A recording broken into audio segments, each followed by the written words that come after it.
E aí, galerinha, tudo tranquilo? O vídeo de hoje eu quero apresentar para vocês o conceito de bridge, cara, que é basicamente uma ferramenta que faz a ponte, então, entre duas blockchains, beleza? A gente vai ver o que é exatamente esse conceito de ponte entre blockchains, para que ele serve e mais ou menos como é que ele funciona.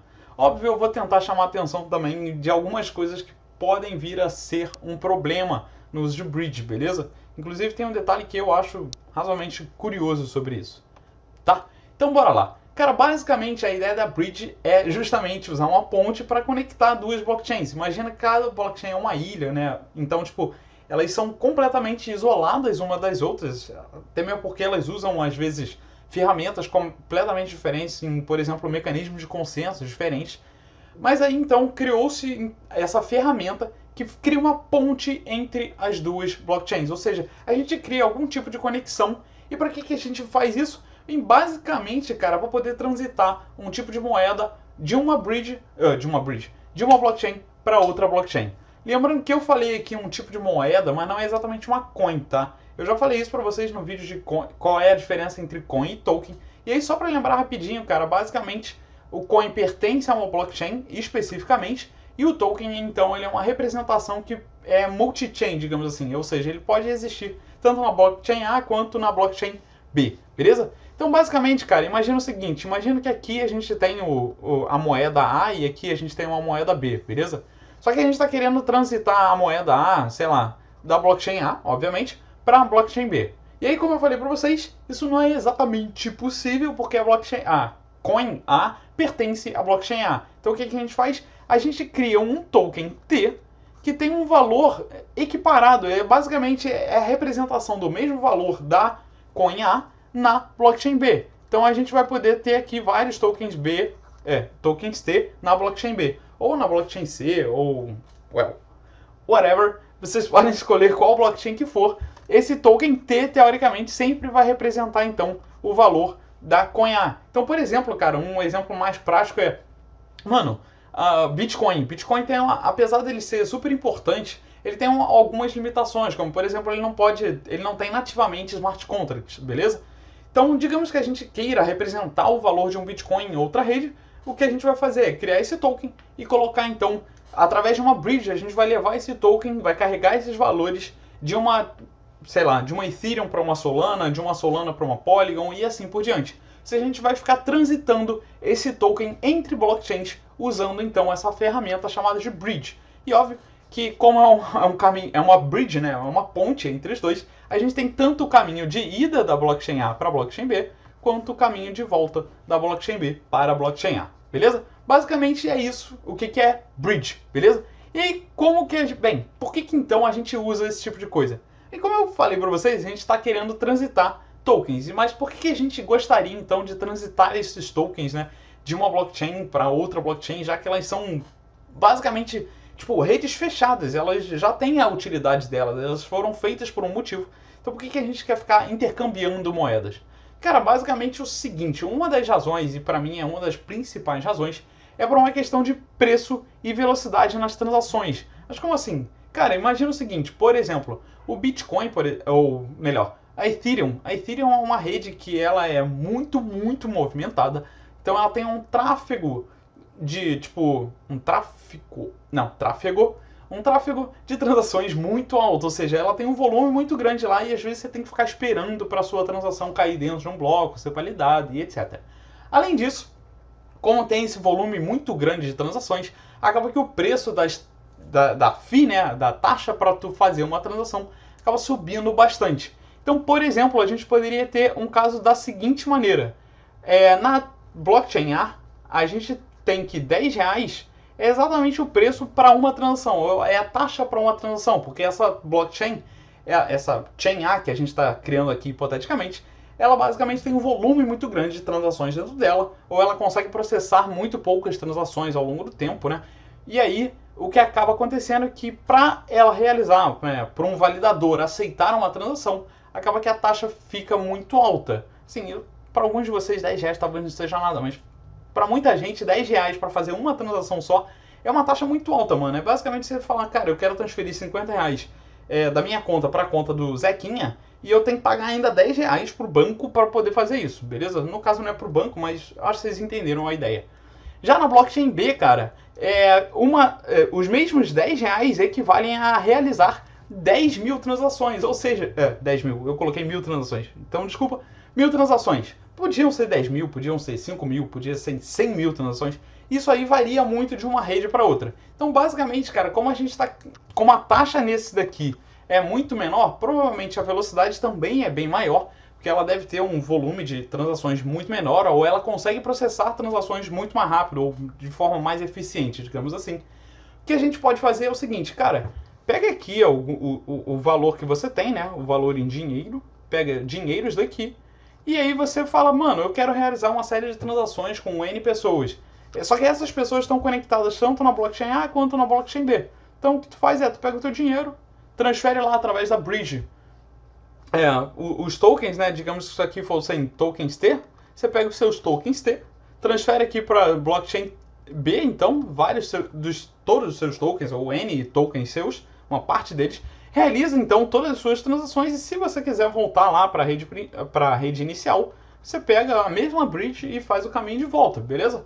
Então é basicamente por isso, você paga muito menos, né? Tipo, considerável menos por cada transação e a velocidade muitas vezes é maior também, beleza? Esse seria para mim o primeiro e o principal motivo de fazer isso. Um outro motivo que é razoavelmente interessante também é, imagina um projeto novo ou um projeto já muito grande, como por exemplo o próprio Bitcoin, né? Cara, o Bitcoin, como eu falei para vocês, ele tem algumas restrições, do tipo, ele não tem um smart contract dentro dele. Só que se a gente quiser usar o conceito, o valor do Bitcoin em outras redes, a gente vai criar então tokens que representam o valor do Bitcoin dentro de outras redes. E aí para isso, cara, a gente também vai começar a criar então pontes entre essas redes, de maneira que se eu quiser sair de uma rede Ethereum com N Bitcoins, eu posso entrar na rede Solana com os mesmos N Bitcoins, beleza? Então é uma maneira meio que de globalizar uma moeda, de tornar ela, tipo, visível e usável em outras redes que não sejam a rede principal, a rede daquela moeda, belezinha? Esse para mim é um outro motivo razoavelmente interessante também. São os dois, ao menos que eu conheço, talvez tenham mais, mas esses são os que eu consegui encontrar e achei interessante de trazer para vocês, beleza? Então agora que a gente já sabe o que é e por que a gente usaria, vamos finalmente entrar no como que isso funciona, belezinha? E aí, cara, para fazer uma bridge, existem dois métodos, ao menos eu encontrei dois métodos, talvez tenham mais novamente. Se vocês souberem, me avisa, por favor, que aí eu dou uma catada também, dou uma estudada, ou então me ensina, né? Por que não?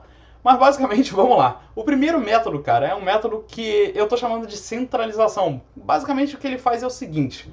Você está aqui na blockchain A, né? Você está lá na tua rede A. Você está querendo transferir seus tokens aqui para rede B. Belezinha? E aí o que você faz, mano? Você pega o seu dinheiro, que tá lá, os seus tokens, né? Manda eles para uma entidade centralizadora. Então pode ser uma corretora, pode ser tipo uma entidade bancária, uma entidade financeira. Vocês entenderam o conceito. Mas realmente a gente manda como se a gente estivesse mandando dinheiro pro banco aqui, tá ligado? Então você pega lá seus tokens, fala, olha, eu vou te enviar, vou fazer uma transação aqui para você nessa rede, na rede A, beleza? E vou te enviar X tokens. E aí você envia esse dinheiro.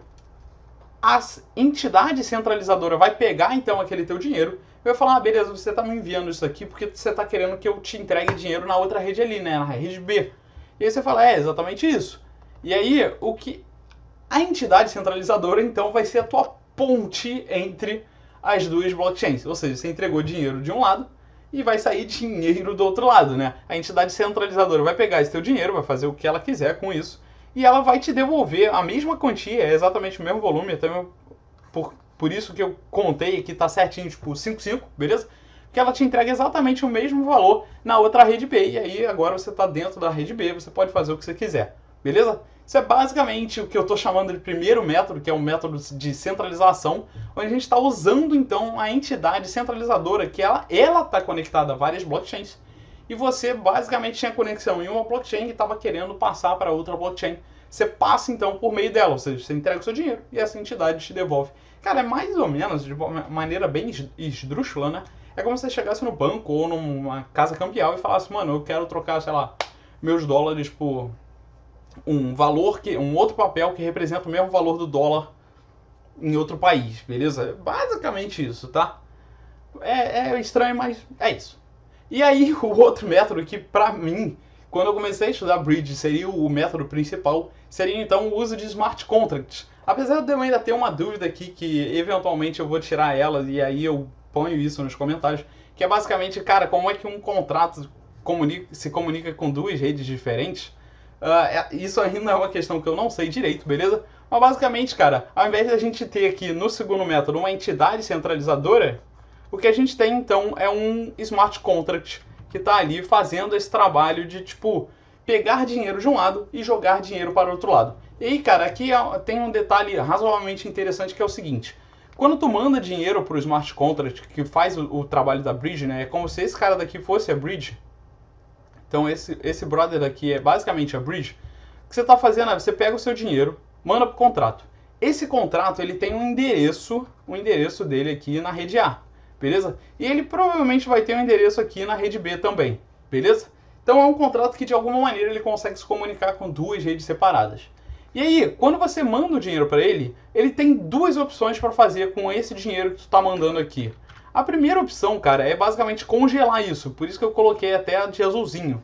Basicamente ele pega isso e prende lá dentro do endereço na rede A, ele prende esse dinheiro. Esse dinheiro não sai mais dali, porque, né, tipo, você não pode duplicar o dinheiro, beleza? Então ele não pode fazer isso aqui, voltar para essa rede daqui, porque senão ele estaria, tipo, dando dinheiro para cá e dando dinheiro para cá ao mesmo tempo, ou seja, ele está criando dinheiro do nada. Isso não faz muito sentido, então ele basicamente vai pegar isso daqui e vai ou congelar ou queimar. São duas opções contraditórias, digamos assim, mas a opção de congelar, ele simplesmente vai pegar aquele valor, vai manter dentro de um endereço que está preso a esse contrato, que ninguém consegue mexer, teoricamente, ou o dono do contrato talvez consiga mexer, mas a priori ninguém consegue mexer. E aí, o que ele vai fazer do outro lado é então mintar, ou seja, ele vai construir moedas, ou ele já tinha moeda presa ali do outro lado, e ele libera então o mesmo valor que ele recebeu, beleza? A segunda opção seria, como eu falei para vocês, queimar. Ou seja, na hora que ele recebe esse dinheiro daqui, ele pega esse montante e destrói esse montante existente aqui dentro da rede A. E aí logo em seguida ele constrói, ou seja, ele minta, ele realmente é como se ele imprimisse o mesmo dinheiro, o mesmo volume de dinheiro, né, na rede B. Então ele pega aqui, constrói esse valor, libera lá na rede B e pronto, a gente não criou o smart contract, não criou o dinheiro e ele fez então a sua transferência da rede A para a rede B, beleza? Então é isso, esses são os dois métodos de como é que funcionam esse esquema da bridge. E bora então agora para alguns pontos que eu queria chamar a atenção para vocês que podem vir a ser extremamente relevantes se algum dia vocês resolverem usar uma bridge, beleza? Cara, então é o seguinte, basicamente existem alguns problemas e o primeiro problema, que me parece ser o mais óbvio, é devido a basicamente esse método aqui, tá? Ele é um dos métodos, se não o método provavelmente dos dois ele é o método mais usado, ao menos é o que eu mais vi, beleza? E basicamente é o seguinte, cara, a ideia da blockchain era justamente evitar a centralização, ou seja, evitar ter um intermediário, evitar ter uma entidade centralizadora. Ela preza muito por um esquema de descentralização, certo? Mas basicamente para usar uma bridge, a gente está tendo que centralizar, ou seja, colocar uma entidade que centraliza essa conexão entre redes para poder fazer então essa transferência da rede A para a rede B. Isso para mim é um pouco problemático, mas está tudo bem, assim. Você pode, desde que você confie naquela entidade centralizadora, não tem problema nenhum utilizar isso. Beleza? Então, dá um check aqui, porque a gente já sabe qual é esse problema. O segundo problema, cara, é um problema que é meio desesperador quando acontece. Eu já vi pessoas que passaram por essa situação e, cara, de verdade, é desesperador. Que é basicamente o problema de tempo. Mas como assim o problema de tempo? Cara, quando tu passa numa entidade centralizadora de dinheiro, basicamente essa entidade, ela muitas vezes tem obrigações legais com o governo do país onde ela se encontra. Então ela, por exemplo, vai ter que fazer algumas validações se aquela carteira de onde está vindo o dinheiro é alguma carteira que está em blacklist, ou se está, tipo, o FBI está investigando alguma coisa, ou a Polícia Federal está investigando alguma coisa, ou, tipo, se sabem o dono daquela carteira, às vezes sim, isso pode acontecer, principalmente com carteiras que pertencem a empresas muito grandes, isso é fácil de enxergar, porque fazem movimentações muito altas e aí as pessoas acabam descobrindo de quem é a carteira, apesar de ter o conceito de anonimato, mas rola esse tipo de coisa, beleza? Então, tipo, eles vão ter que validar, sei lá, se aquela empresa está com algum tipo de, tipo, problema legal na justiça e não está podendo fazer transações de valores muito altos ou sequer está podendo fazer transações. Então a gente adiciona uma camada meio que de burocracia aqui no momento de fazer uma transação, cara. E isso acaba acarretando numa lentidão, às vezes, de transferir esse dinheiro de um lado para o outro. Porque passa lá, você entrega o seu dinheiro, a entidade pega, valida quem tu é, valida se tem histórico criminal, blá blá blá, valida o que tu tá fazendo de transação, e aí sim, se tu passar em todos os filtros do cara, eles vão falar, não, beleza, esse maluco daqui pode fazer a transação, eles vão lá, então te entregam o dinheiro do outro lado, né, na outra rede que você tava querendo mandar o teu dinheiro. Beleza? Um outro problema, cara, e aí assim, eu tô rindo, mas de verdade dá um cagacinho quando isso acontece, que é o lance do que eu chamei aqui de dinheiro faltante, mano. Como assim dinheiro faltante? Eu coloquei um exemplo aqui que eu acho que fica um pouco mais fácil de enxergar. Então bora lá olhar esse exemplozinho daqui. Eu espero que fique um pouco mais fácil para vocês entenderem o que eu estou tentando falar sobre o problema de dinheiro faltante, beleza? Cara, imagina o seguinte, imagina que a gente tem um contrato aqui no meio, beleza? E a gente tem dois copos, tá? Imagina que cada copo é o que, de um lado, ou seja, desse lado aqui, é o que a gente recebe de dinheiro da rede A. Então as pessoas vão depositando aqui na rede A, beleza? Pá, pá, deposita, deposita.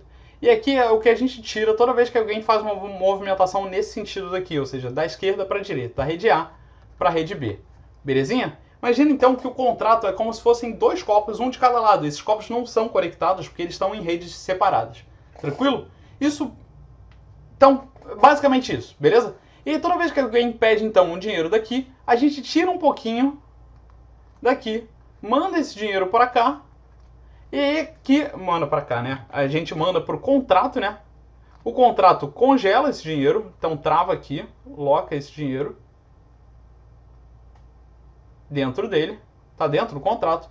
E aí o mesmo contrato manda então um comando que eu vou até mudar de cor aqui para ficar um pouco mais fácil.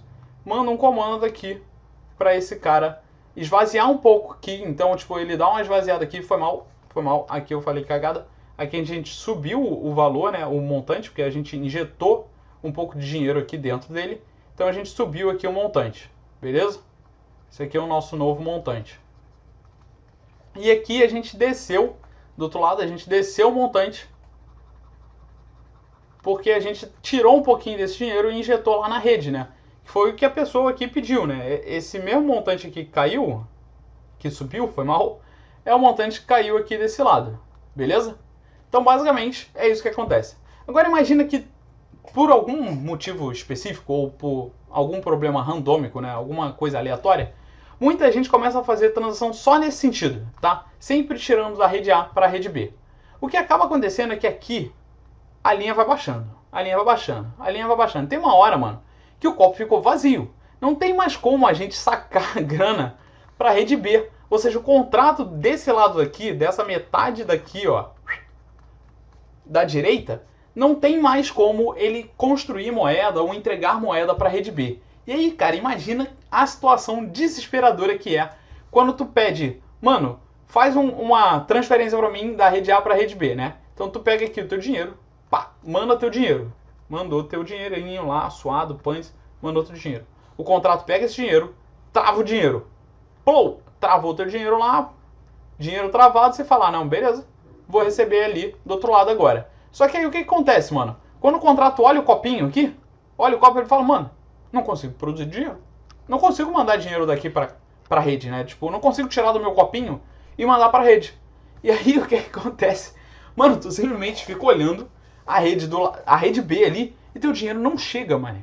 Não chega. E isso pode ficar, tipo, papo de dia. Hora, minuto, dia. Até que um dia alguém faz uma transação, alguma alma caridosa ou alguém, por algum motivo aleatório, provavelmente é essa a intenção, faz uma transação no sentido contrário, ou seja, injeta aqui uma grana no copinho, enche o copinho, enche um pouco do copinho, né? Passa a ter grana, então, no copinho do lado direito. E aí ele faz o caminho contrário, então manda aqui o dinheiro, tá? Saca um pouquinho do copinho aqui, pães. E é isso. E aí o que acontece? Aí sim, agora o contrato olha e fala, lembra aquela transação que eu tava esperando um maior tempão porque eu não tinha dinheiro? Beleza. Agora a gente pode pegar ali a transação e, pô, mandar um pouquinho o dinheiro lá do brother. Então, pô, libera ali o dinheiro do cara que ele tinha mandado lá pra gente há mó tempão. Cara, imagina o desespero que é pra alguém que faz uma transação dessa aqui, manda o dinheiro fica preso no contrato, ou seja, já não tem mais o que ele fazer, e o dinheiro não sai do outro lado. E isso só vai sair, tipo, dias depois, manhã. O cara acha que ele simplesmente foi roubado. Se tu manda, sei lá, 10 reais, tá tudo bem. Mas tem gente que deve mandar, tipo, sei lá, 300 mil reais nessa jossa, tá ligado? Imagina tu mandar 300 mil reais e ele, pá, sumir. É um baita de um desespero. E imagina também, cara, pode rolar dia, de verdade. Eu já vi uma situação em que rolou, tipo, 2 dias pro maluco receber um dinheiro, mané. Então, tipo, é uma parada meio desesperadora. Não tô falando que alguém te roubou, porque no final da história ninguém roubou, mas tu teve que esperar X tempo, e é um tempo indeterminado. O que é um problema, né? Tipo, você não tem um feedback. Em geral, as transações nas blockchains eram para ser instantâneas, né? E aí acaba que não são. Mas tudo bem, tudo bem. Esse é, então, um dos problemas de tempo mais sérios, que seria esse dinheiro faltante de algum dos lados do contrato, justamente porque geralmente teria um fluxo muito grande saindo da rede A para a rede B, ou da rede B para a rede A, mas quase nunca no sentido oposto. Belezinha? E aí agora então a gente tem alguns problemas, cara, de segurança. Mas como assim problema de segurança, mano? Cara, o primeiro problema de segurança que eu gostaria de apontar aqui, é basicamente o lance das entidades centralizadoras. Lembra que eu falei que tem 2 métodos, um centralizado e um por smart contract? Mano, essa das entidades centralizadoras significa que tu tem que confiar naquela entidade, né? Tipo, você tá entregando dinheiro e você tá confiando que essa entidade vai te entregar o dinheiro na outra rede. Então isso já é um certo problema de segurança. Eu inclusive recomendo, se algum dia vocês forem usar Bridge, mano, taca o nome da rede, da Bridge, né? Do serviço. Taca no Google, procura no Reddit. O Reddit é inclusive um lugar muito bom, as pessoas dão feedback muito rápido lá. Então é meio que um fórum, pra quem não conhece, é uma parada maneira, dá uma procurada, Reddit, ó, é assim que escreve por sinal, tá? Reddit.